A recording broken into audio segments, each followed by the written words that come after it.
ஆண்டவரும் இரட்சகருமாகிய இயேசு கிறிஸ்துவனுடைய ஈடு இணையற்ற நாமத்தினாலே இந்த அருமையான நல்ல நாளின் மாலை பொழுதிலும் நாம ஒன்று கூடி தேவ சமூகத்தை நோக்கி பார்த்து அமர்ந்து இருப்பதற்கு ஆண்டவர் ஒரு நல்ல வாய்ப்பை தந்தபடினால ஆண்டவருக்கு நான் நன்றி செலுத்துகிறேன். இந்த வேளையிலும் நாம சிந்திக்கும்படியாய் தேவ ஆவியானவர் நமக்கு முன்பாக வைக்கின்ற ஒரு பகுதி பரிபூரணத்தை குறித்து. கடந்த ஜனவரி மாதத்துல நான் உங்களோடு பகிர்ந்து கொள்ள கர்த்தர் கிருபை தந்தார். இன்றைக்கும் கூட பரிபூரணத்தின் ஈவு என்கின்ற தலைப்புல நாம சில காரியங்களை சிந்திக்க தியானிக்க ஆண்டவர் நமக்கு கிருபை தருவாராக. வேதத்துல நாம் பார்க்கின்ற பொழுது யோவான் எழுதின சுவிசேஷத்துல 10வது அதிகாரம் 10வது வசனத்துல பார்க்கும்போது, நானோ அவைகளுக்கு ஜீவன் உண்டாகவும் அவை பரிபூரணப்படவும் வந்தேன் என்று சொல்லி ஆண்டவர் தெளிவாக கூறியிருக்கிறத பார்க்கிறோம். நம்முடைய ஆண்டவருக்கு ஒரு பெயர்ல ஒண்ணு உண்டுன்னு சொன்னா பரிபூரணப்படுத்துகிறவர், முழுமை, நிறைவு என்ற ஒரு நல்ல கிருபைய அருளுகிறவர் நம்முடைய ஆண்டவராகிய இயேசு கிறிஸ்து ஒருவரே. இதை நாம நன்கு அறிவதற்கு வேதத்தின் பல பகுதியில நாம பார்க்கிறோம். ஆனா நாம் பரிபூர்ணம் அடைவதற்கு தடையாக இருப்பது யாருன்னு சொன்னா பொல்லாத பிசாசானவனே. ஆண்டவர் நமக்கு கொடுப்பது சமாதானம், சந்தோஷம், ஆரோக்கியம், நிறைவான மகிமையான ஒரு வாழ்க்கைய ஆண்டவர் நமக்கு தருகிறார், நாம பெற்றுக்கொள்கிறோம். ஆனா இந்த பரிபூரணத்தை தடை செய்கிறவன் பொல்லாத பிசாசானவன். அவன் நம் முன்னே இருப்பதோடு மாத்திரமல்ல, நம்முடைய வாழ்க்கையின் சந்தோஷத்தை, சமாதானத்தை அவன் தடை செய்வதோடு மாத்திரமல்ல, நமக்கு முன்னாக நின்று நம்மளுடைய வாழ்க்கையில ஆண்டவரோடு நெருங்கி வாழ்வதற்கும் ஆண்டவருடைய ஆசீர்வாதங்களை பெற்று கொள்வதற்கும் அவன் தடையாக இருப்பதை நாம் வேதத்தின் பல பகுதியில பார்க்கிறோம். ஆனா நமக்கு ஆண்டவர் தருகிறது பரிபூரணம். ஆனா பொல்லாத சத்துருவாகிய பிசாசானவனோ நாம் பரிபூரணம் அடையாதபடிக்கு நமக்கு பல வகைகளில தடையாக இருப்பதை நாம நன்கு அறிய முடியும், உணர முடியும். ஆனா இன்றைய நாளில நாம் அதை பற்றி சிந்திப்பதற்கு, யோசிப்பதற்கு காலம் இல்லாமல் நாம வாழ்ந்து கொண்டிருக்கிறோம். ஆனா இன்றைய நாளின் தலைப்புல பார்க்கின்ற பொழுது பரிபூரணத்தின் ஈவுன்னு சொல்லி ஆண்டவர் நமக்கு முன்பாக இந்த காரியத்தை வைக்கின்ற பொழுது, கணிதம் படிக்கின்ற பொழுது, மேக்ஸ் படிக்கின்ற பொழுது, ஒரு பெரிய எண்ணை சின்ன எண்ணால டிவைட் வகுக்கின்ற பொழுது அதுல மேல வைக்கும் போது இது ஈவுன்னு சொல்லுவாங்க, கீழே வரும்போது மீதின்னு சொல்லுவாங்க. அது போல நமக்கு பரிபூர்ணத்தின் ஈவு என்று சொல்லப்படுகின்ற ஒரு வார்த்தைக்கு அர்த்தத்தை சொல்லணும்னா, தேவனிடத்திலிருந்து நமக்கு கிருபையாக கிடைப்பது, தேவன் நமக்கு கிருபையாக கொடுப்பது பரிபூரணத்தின் ஈவு என்பதை நாம நன்கு உணர வேண்டும். என்ன சொன்னா, ஆண்டவர் நம்முடைய வாழ்க்கையில பல கிருபைகளை, இரக்கங்களை நமக்கு கொடுப்பதோடு மாத்திரமல்ல, இவையெல்லாம் ஈவாக நமக்கு தந்து கொண்டே இருக்கிற நல்ல ஆண்டவரை நாம பெற்றிருக்கிறோம். விசேஷமா சொல்லணும்னு சொன்னா, கல்லூரியில நான் படிக்கிற காலங்கள்ல ஒரு பேராயருடைய கான்சிக்ரேஷன் சர்வீஸுக்கு நான் கடந்து சென்றிருந்தேன்.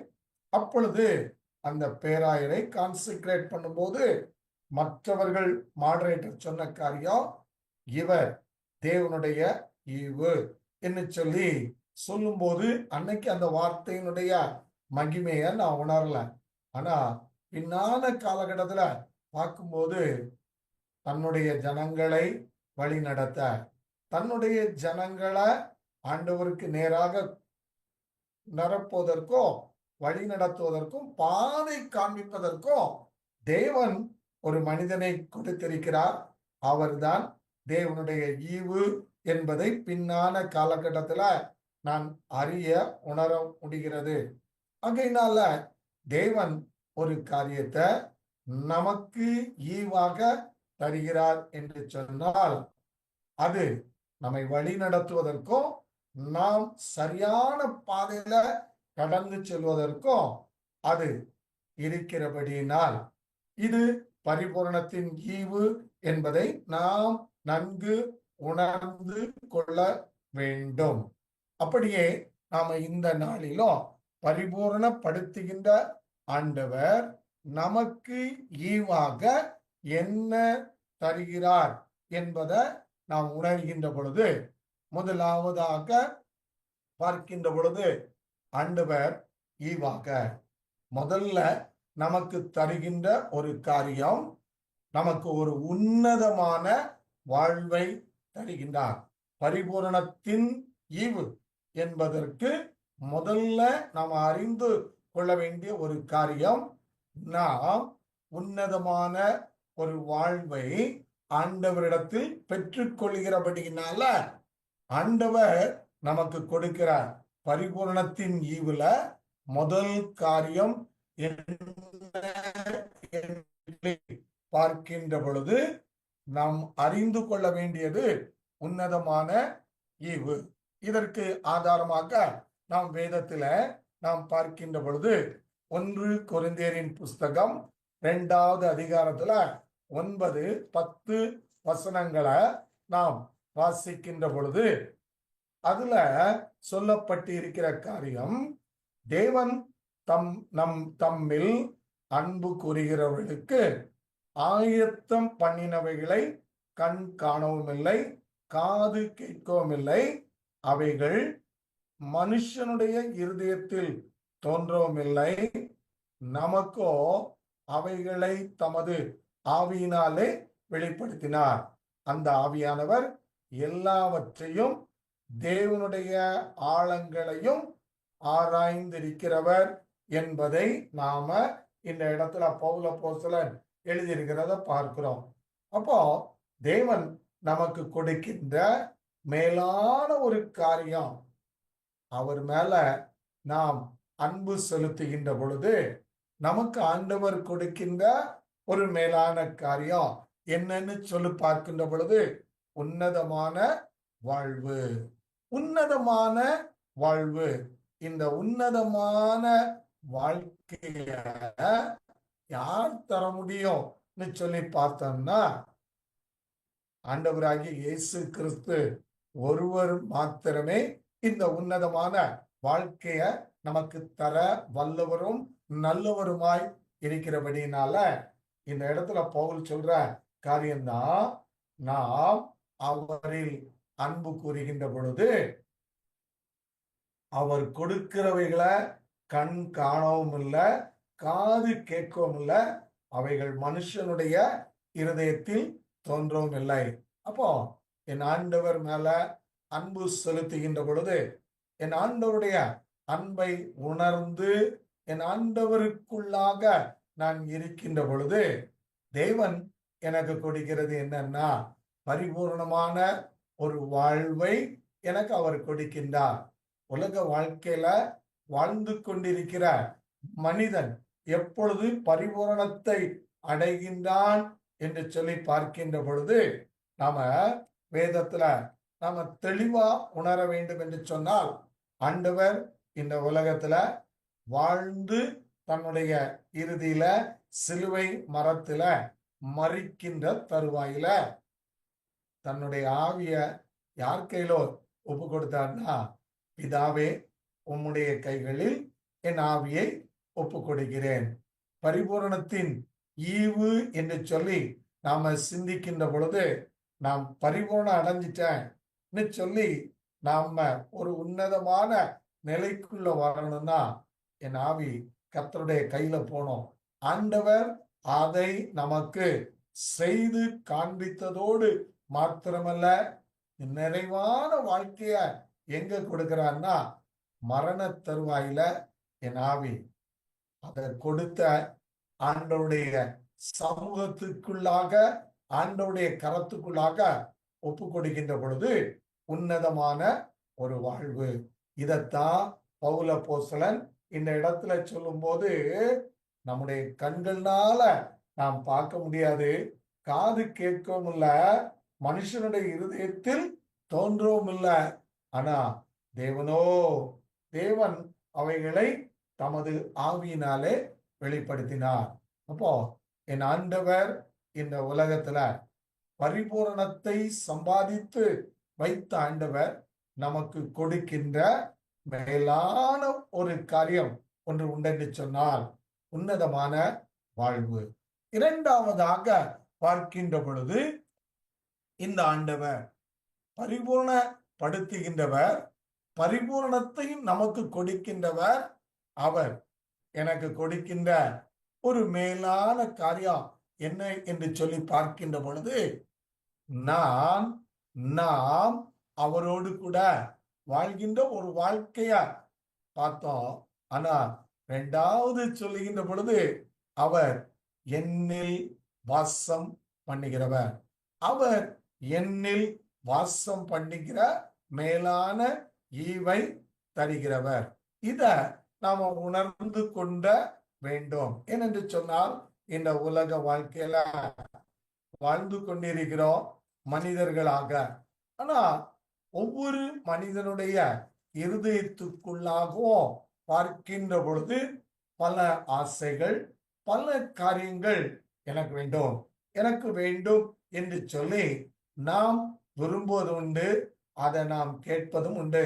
ஆனால் என் ஆண்டவரோ இந்த இடத்துல அத சொல்லுகின்ற பொழுது என்னன்னு சொல்றாருன்னா, நான் பரிபூர்ணத்தின் ஈவ நான் கொடுக்கிறேன்னு சொன்னா, உன்ல நான் வாசம் பண்ண விரும்புகின்றேன், உன்னோடு கூட நான் வாசம் பண்ண விரும்புகிறேன் என்று சொல்லி ஆண்டவர் சொல்வதோடு மாத்திரமல்ல, என்னிலும் உங்களிலும் அவர் வாசம் பண்ண விரும்புகிறார். ஈவு என்று சொல்லப்படுகின்ற பொழுது எனக்கு உள்ளாக ஆண்டவர் வாசம் பண்ண விரும்புகிறார். இதத்தான் பவுல் அப்போஸ்தலன் கொலோசையர் திருச்சபைக்கு எழுதும் போது 2வது அதிகாரத்துல 9வது 10வது வசனத்துல பார்க்கின்ற பொழுது அவர் விதமாக எழுதுகின்றார். ஏனென்றால் தேவத்துவத்தின் பரிபூரணமெல்லாம் சரீர பிரகாரமாக அவருக்குள் வாசமாயிருக்கிறது, மேலும் சகல துரைத்தனங்களுக்கும் அதிகாரத்துக்கும் தலைவராய் இருக்கிற அவருக்குள் நீங்கள் பரிபூரணம் உள்ளவர்களாய் இருக்கிறீர்கள். இங்கதான் அவர் சொல்லும்போது சொல்றாரு, பரிபூரணமாக சரீர பிரகாரமாக அவருக்குள் வாசம் செய்கிறது என்று சொல்லி அந்த இடத்துல தெளிவா சொன்னதோடு மாத்திரமல்ல, ஆண்டவருடைய ஆவியானவர் இந்த நாட்களில நம்மிடத்துல நாம் பரிபூர்ணமா இருக்கிறோம்ப்பா, என்னுடைய ஈவு என்னன்னா, நான் உனக்குள் வாசம் பண்ண விரும்புகிறேன். இதத்தான் வெளிப்படுத்தல சொல்லும் போது ஆண்டவர் யோவான் மூலமா சொல்லும் போது சொல்றாரு, இதோ வாசற்படியில் நின்று கதவை தட்டுகிறேன், ஒருவன் என் சத்தத்தை கேட்டு கதவை திறந்தா நான் அவனோடு கூட வாசம் பண்ணுவேன்னு சொன்னதுல போஜனம் பண்ணுவேன் என்று சொல்லி ஆண்டவர் தெளிவாக கட்டளை இட்டிருக்கிறத நாம பார்க்கிறோம். அப்போ இந்த உலக வாழ்க்கையில வாழ்கின்ற ஆண்டவர் எனக்கும் அவருடைய பிள்ளைகளாக இருக்கின்ற நமக்கும் கொடுக்கின்ற ஒரு மேலான கிருபை ஒன்று உண்டென்று சொன்னால், ஈவு ஒன்று உண்டென்று சொன்னால், அவர் எனக்குள் வாசம் செய்கிறவர், அவர் எனக்குள் வாசம் செய்கிறவர். இத நாம் பெற்றும் பொழுது நம்முடைய இருதயம் நாம ஆண்டவருக்கு உகந்த ஒரு இருதயமாக நாம மாற்றி அவருடைய கரங்கள்ல ஒப்பு கொடுத்து அவருக்குள்ள நிற்கின்ற பொழுது என்னுடைய இருதயத்துக்குள்ளாக அவர் வாசம் பண்ணுகிற ஒரு நல்ல ஆண்டவரை நாம் பெற்றிருக்கிறோம் என்பதுல சந்தேகமே இல்லை. இயேசு கிறிஸ்துவும் கூட மலை பிரசங்கத்துல தன்னுடைய ஜனங்களுக்கு சொல்லுகின்ற பொழுது மத்தேயு 5வது அதிகாரத்துல 8வது வசனத்துல பார்க்கின்ற பொழுது இருதயத்தில் சுத்தமுள்ளவர்கள் பாக்கியவான்கள், அவர்கள் தேவனை தரிசிப்பார்கள் என்று சொல்லி தெளிவாக ஆண்டவர் இந்த இடத்துல தன்னுடைய ஜனங்களுக்கு போதிக்கிறத நாம் பார்க்கிறோம். அப்போ பரிபூர்ணப்படுத்துகின்ற ஆண்டவர், பரிபூர்ணப்படுத்தின ஆண்டவர் ஒரு மனிதன் பாவத்தெல்லாம் வெறுத்து பாவ கிரியைகளை எல்லாம் விட்டு மனம் திரும்பி ஆண்டவருடைய அண்டையில வரும்போது இருதயத்துல இருக்கிற எல்லா பாவ கிரியைகள், எல்லா பாவ எண்ணங்களையும் விட்டு விலகி கிறிஸ்துவின் சிந்தையை தரித்தவனாக ஆண்டவரை போல ஆண்டவருக்கு உரியவனாக வாழ்வேன் என்று தீர்மானித்து அர்ப்பணிக்கின்ற பொழுது பரிபூரணத்தின் ஈவ ஆண்டவர் கொடுக்கிறார். என்னன்னா, என்னில் அவர் வாசம் செய்கிறவர். அருமையான கர்த்தருடைய பிள்ளைகளே, இந்த உலகத்துல என் ஆண்டவர் எனக்குள்ளாக வாசம் செய்தார்னா நான் மேலான காரியத்தை அவரிடத்திலிருந்து பெற்றுக்கொள்ள முடியும்.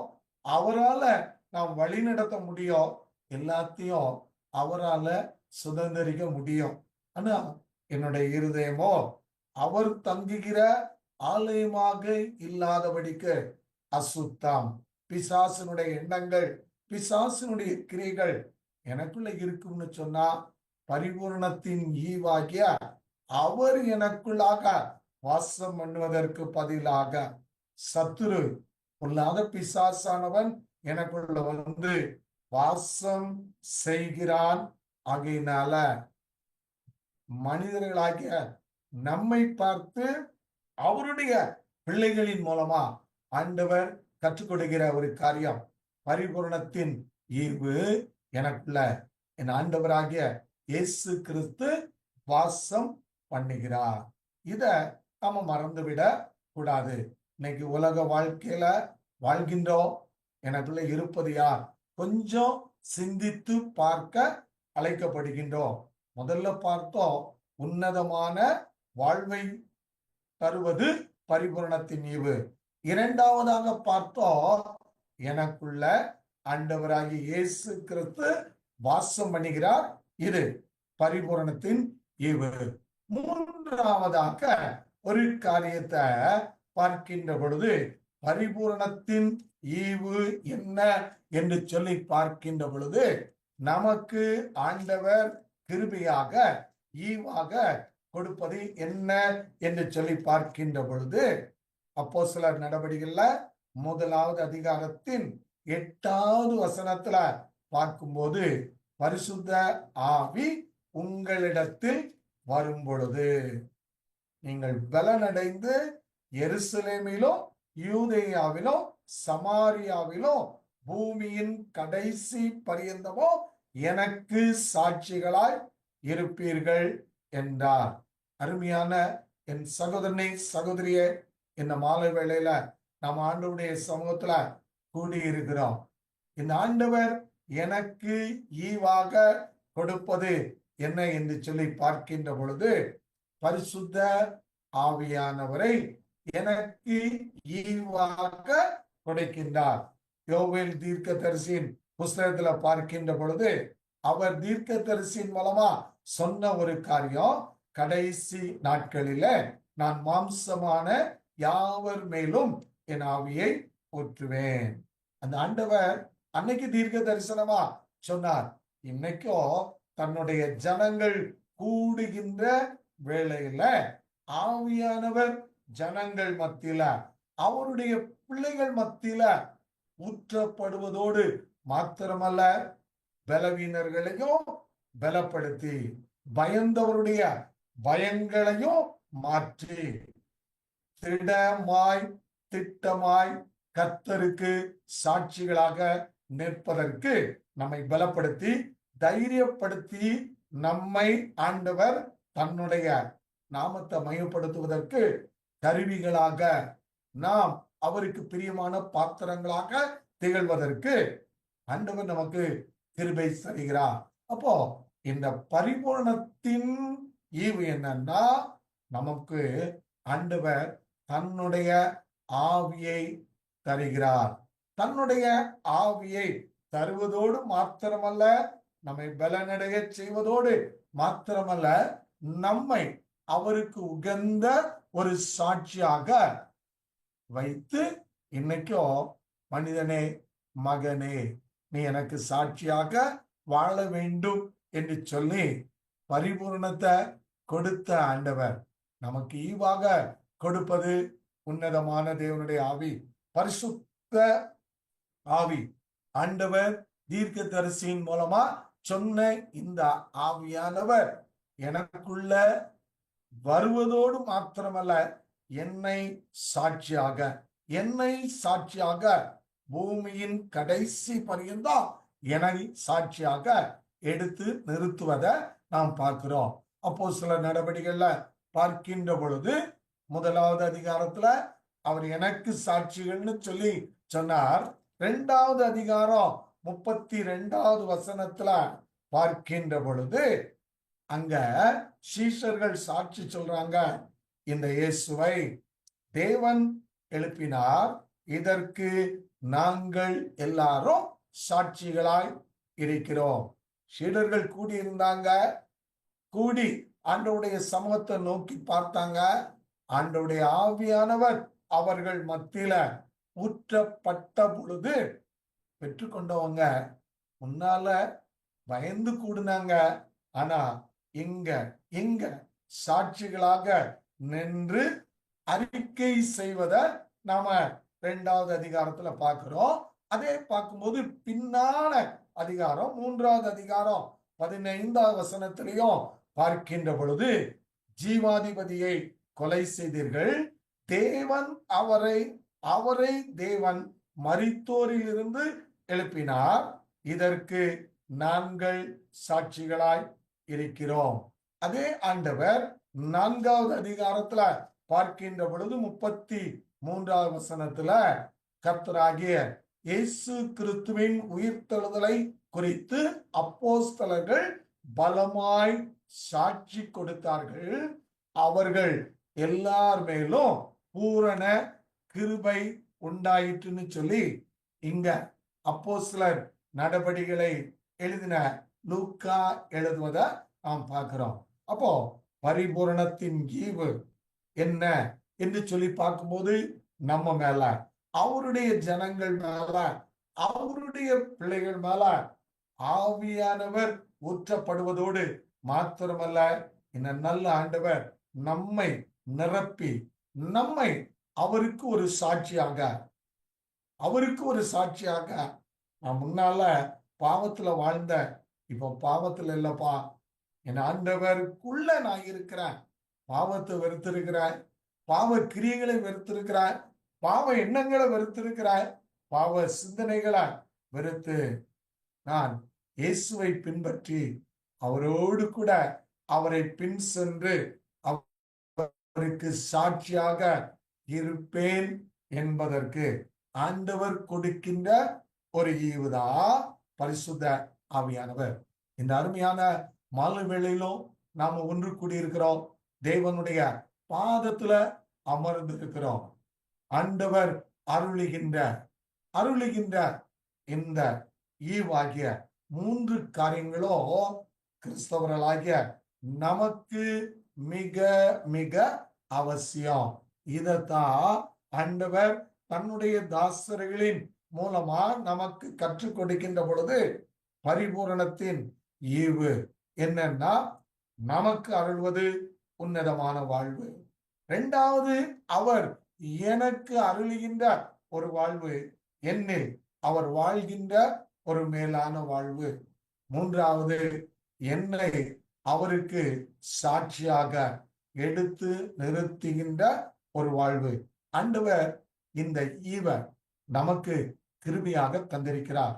உலக வாழ்க்கையில வாழ்ந்து கொண்டிருக்கிறோம். நீங்களும் நானோ பரிபூர்ணம் அடைய வேண்டும் என்பது தேவனுடைய சித்தம், தேவனுடைய நோக்கம். இந்த பரிபூர்ணம் நிச்சயமா இருக்க வேண்டும். இத நாம பெற்றுக்கொள்ளணும்னா அன்றைக்கு இயேசு கிறிஸ்து மரண தருவாயில் இருக்கின்ற பொழுது, பிதாவே உம்முடைய கைகளில் என் ஆவியை ஒப்பு கொடுக்கிறேன், பிதாவே உம்முடைய கைகளில் என் ஆவியை ஒப்பு கொடுக்கிறேன். இந்த வாழ்க்கைய நாம பெற்றுக்கொள்ளுகின்ற பொழுது பரிபூரணத்தை நாம் அடைகின்றோம். இந்த பரிபூர்ணம் எனக்குள்ள உங்களுக்குள்ள கிரியை செய்ய வேண்டும் என்று சொன்னால், எனக்கு ஆண்டவர் அருளுகின்ற உன்னதமான வாழ்வை பெற பாவத்தை வெறுப்போம், பாவ கிரியைகளை வெறுப்போம், பாவ எண்ணங்களை விட்டு மனம் திரும்புவோம். உன்னதராகிய தேவன் எனக்குள்ள வாசம் பண்ணுவதற்கு என் இருதயத்தை திறந்து ஆண்டவருடைய கரங்கள்ல ஒப்பு கொடுப்போம். இந்த பரிபூரணத்தின் ஈவாக்கிய பரிசுத்த ஆவியானவரை பெற்றுக்கொண்டு பூமியில உலகத்துல சாட்சியாக வாழ்வதற்கு தேவன் நம்மை தெரிந்தெடுத்திருக்கிறார். இந்த உலகத்துல வாழ்கின்ற நாம் யாருக்கு சாட்சியாக இருக்கிறோம், யாரை பின்பற்றுகிறோம், யாரோடு வாழ்கிறோம், இத கொஞ்சம் சிந்தித்து பார்ப்போம். இந்த மாலை வேளையில ஆண்டவர் அழைக்கின்றார், மகனே மகளே, நீ என்னுடையவன், நான் உன்னை பேர் சொல்லி அழைத்தேன், நான் உன்னை பரிபூர்ணப்படுத்துவதற்காக வந்த. திருடன் கொல்ல வருகின்றான், உன்னை அழிக்க வருகின்றான். அவனுடைய கொலை செய்கைகளில் இருந்தோம், அழிவிலிருந்தோம் நான் உன்னை காக்க வல்லவராய் உன் கூடவே இருக்கிறேன், உன் கூடவே இருக்கிற. உன் இருதயத்தை எனக்கு தரமாட்டாயா, உன் இருதயத்தை எனக்கு ஒப்பு கொடுக்க மாட்டாயா சொல்லி ஆண்டவர் அழைக்கின்றார். இந்த நாளின் இந்த அருமையான மாலை வேளையில ஆண்டவருடைய வசனத்தை வார்த்தையை கேட்ட தேவனுடைய பிள்ளைகளை, நான் பரிபூர்ணம் அடைய வேண்டும், பரிபூர்ண அடைந்து தேவனுக்கு சாட்சியாக நிற்கணும். அவர் அருளுகிற ஈவ பெறணும்னா உலகத்தை அல்ல, உலக சிநேகத்தை அல்ல, உலக சிற்றின்பத்தை அல்ல, உன்னதரை நோக்கி ஓடுகின்ற நல்ல அனுபவத்தோடு, ஆண்டவரே நான் உம்மோடு இருக்கின்ற ஒரு நல்ல கிருபைய எனக்கு தாரும் என்று சொல்லி அர்ப்பணிக்கிற பிள்ளைகளை ஆண்டவர் தேடுகின்றார். என்னோடு இருக்கின்ற பிள்ளைகளை ஆண்டவர் தேடுகின்றார். ஆண்டவரோடு இருப்பதற்கு நம்மை அர்ப்பணிப்போமா? உலகத்தோடு இருப்போம் என்று சொன்னால் நான் உலகத்துக்கு உரியவன், ஆண்டவரோடு கூட இருப்பேன் என்று சொன்னால் ஆண்டவருக்குரியவன். எது வேண்டும்? எதை தெரிந்து கொள்ளப் போகிறோம்?